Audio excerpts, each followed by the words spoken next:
जय लक्ष्मी मैया की। बस आप मेरे भंडार इसी तरह भरती रहीं, मैं आपको देसी घी के तो नहीं पर डालडे घी के लड्डू का भोग लगाता रहूंगा।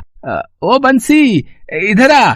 आज तू ये एक की जगह 2 लड्डू कैसे ले आया है? तुझे पता है ना महंगाई कितनी बढ़ गई है। डालडे घी का एक लड्डू 5 रुपए का आता है, 5 रुपए का। हाँ, जिसे मैं 2 दिन में आधा आधा भोग लगाता हूँ। आज 2 लड्डू किस खुशी में लाया है? मालिक, वो आज हलवाई के पास छुट्टे पैसे नहीं थे, इसलिए उसने मुझे 10 रुपए के 2 लड्डू दे दिए। अच्छा, तो ये बात है, हैं? अब एक काम कर, तेरी इस महीने की तनख्वाह में से 5 रुपए काट कर दूंगा मैं। हैं? मैंने तो तेरे से ये 2 लड्डू नहीं मंगवाए थे, तू खुद लाया है। अब इसकी सजा भी तू ही भुगत, ठीक है? पर मालिक। भैया जी, मेरी मदद कर दो। मेरा बच्चा बहुत बीमार है, उसकी दवाई के लिए मेरे पास पैसे नहीं हैं। मैं बहुत गरीब हूँ भैया, तुम्हारा बहुत उपकार होगा। चल चल, पता नहीं कहाँ कहाँ से रोजाना सुबह ये भिखारी उठकर आ जाते हैं और अपने बच्चे की बीमारी के बहाने बनाकर पैसे ले जाते हैं। तेरा बच्चा मरे या जिए, मुझे उससे क्या मतलब। चल कहीं और जाकर पैसा मांग। मैंने यहाँ कोई दान पुण्य करने की धर्मशाला नहीं खोल रखी है। हाँ, तो मैं कहाँ था? हाँ, लक्ष्मी माँ को लड्डू का भोग लगा रहा था।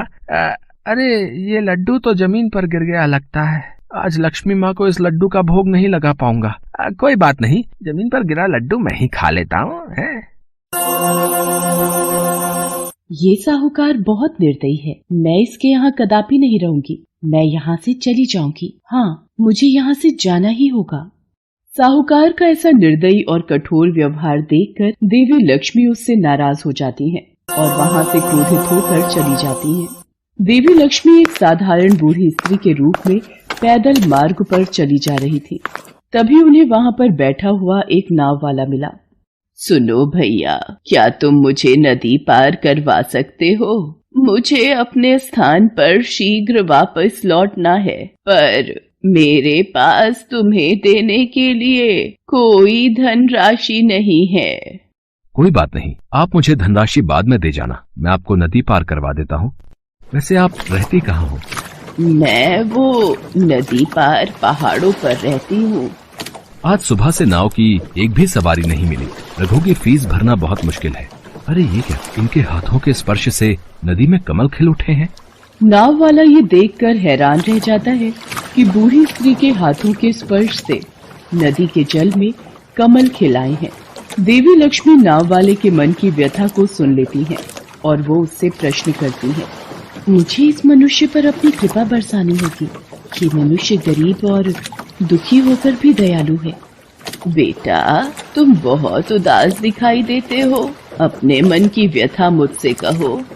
मैं बहुत गरीब हूँ, परिवार का गुजारा बहुत मुश्किल से कर पाता हूँ। मेरे परिवार में पत्नी और एक बेटा है। आज सुबह से ही सवारी की तलाश कर रहा था और कोई भी सवारी नहीं मिली। मुझे अपने बेटे की स्कूल की फीस जमा करनी है, पर समझ में नहीं आ रहा कि मैं इतने पैसे कहाँ से लाऊं। तुम्हें परेशान होने की कोई आवश्यकता नहीं है। व्यक्ति के अच्छे कर्म ही उसका साथ देते हैं। सदैव अच्छे कर्म करना, जिससे तुम्हारे दुख दूर हो जाएंगे। नदी का किनारा आ गया है, अब आप आराम से उतर जाओ माँ। तुम्हारा बहुत बहुत शुक्रिया बेटा, अब मैं चलती हूँ। ये क्या, नाव के जिस हिस्से पर ये बैठी थी वो तो सोने का हो गया, और नाव में ये जिस जिस जगह पर अपने पांव धरकर उतरी हैं वो हिस्सा सोने का बन गया है। ये कोई साधारण स्त्री नहीं, ये तो कोई देवी है। हे देवी मैया, मुझसे भूल हो गई, मैं आपको पहचान नहीं पाया। साक्षात देवी मैया मेरी नाव में बैठी थी। लक्ष्मी मैया, आपने मुझे दर्शन देकर मेरे जीवन को सफल बना दिया।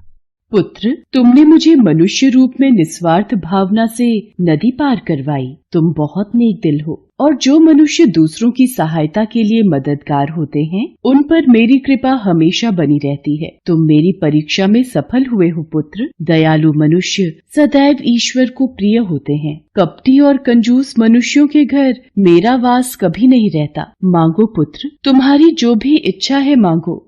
भैया, मुझे बस इतनी शक्ति देना कि मैं मेहनत करके अपने परिवार का पालन पोषण करता रहूं, और आपका आशीर्वाद सदैव मेरे परिवार पर बना रहे मैया। मैं तुम्हें आशीर्वाद देती हूँ। तुम्हारे घर में सदैव धन धान्य वैभव और शांति का वास रहेगा। देवी लक्ष्मी की कृपा से नाव वाले गणपत की गरीबी के दिन दूर हो जाते हैं और उसकी जिंदगी खुशियों से भर जाती है। नाव वाले गणपत को उसकी नेकी का फल देकर देवी लक्ष्मी अपने धाम लौट जाती है।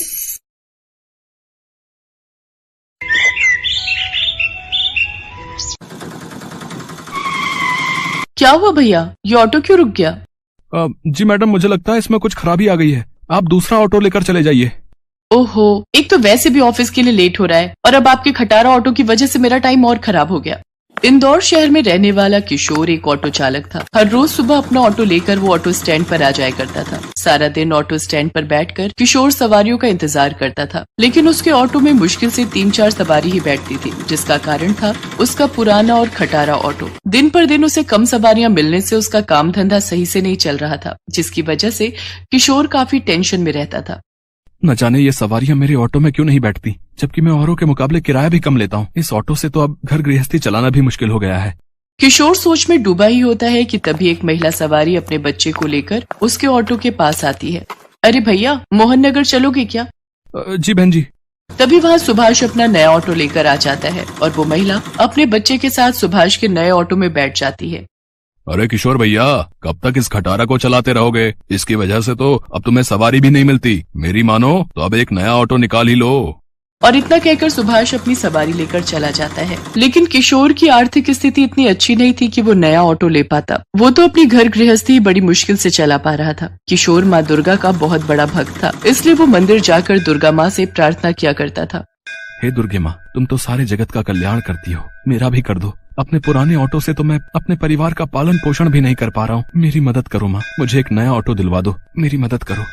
दिन भर की मेहनत से किशोर जितना भी कमा पाता उसमें से 10 रुपए का प्रसाद वो अपने घर जरूर ले जाता। ये उसका रोज का नियम था। किशोर की पत्नी भी माँ दुर्गा की परम भक्त थी। दोनों मिलकर हर शाम दुर्गा माँ की पूजा किया करते थे और उस प्रसाद से माँ को भोग लगाते। जय अम्बे गौरी मैया, जय श्यामा गौरी, तुमको निश दिन ध्यावत हरि ब्रह्मा शिवरी, ओम जय अम्बे गौरी। हे अम्बे माँ, तुम तो दुख हरता हो, हमारे भी दुख दूर करो माँ, हम पर अपनी कृपा करो। एक शाम जब किशोर खाना खा रहा होता है, तभी उसका 8 साल का बेटा गौरव उससे कहता है, बाबा, आप मेरे स्कूल की फीस कब जमा करवाओगे? अभी मेरे पास पैसे नहीं है बेटा, जैसे ही पैसे आएंगे मैं तेरी फीस जमा करवा दूंगा। नहीं बाबा, फीस तो कल ही जमा करवानी है, स्कूल टीचर कह रही थी, नहीं तो तुम्हारा नाम काट दूंगी। गौरव की बात सुनकर किशोर चिंता में पड़ जाता है। अगले दिन सुबह जब किशोर अपना ऑटो साफ कर रहा होता है, तभी ममता उससे कहती है, सुनो जी, 3 दिन बाद नवरात्रि शुरू होने वाले हैं और मेरी इच्छा है कि मैं कंजक का पूजन अपने घर में करूं, कन्याओं को भोग लगाऊं और पूरी श्रद्धा से माता रानी की पूजा अर्चना करूं। क्या पता इस साल माता रानी हमसे प्रसन्न हो जाए और हमारे कष्ट दूर कर दे। बात तो तुम बिल्कुल ठीक कह रही हो ममता, लेकिन तुम तो जानती हो कि मेरा काम मंदा पड़ा हुआ है और नवरात्रि मनाने में कितना खर्चा आएगा।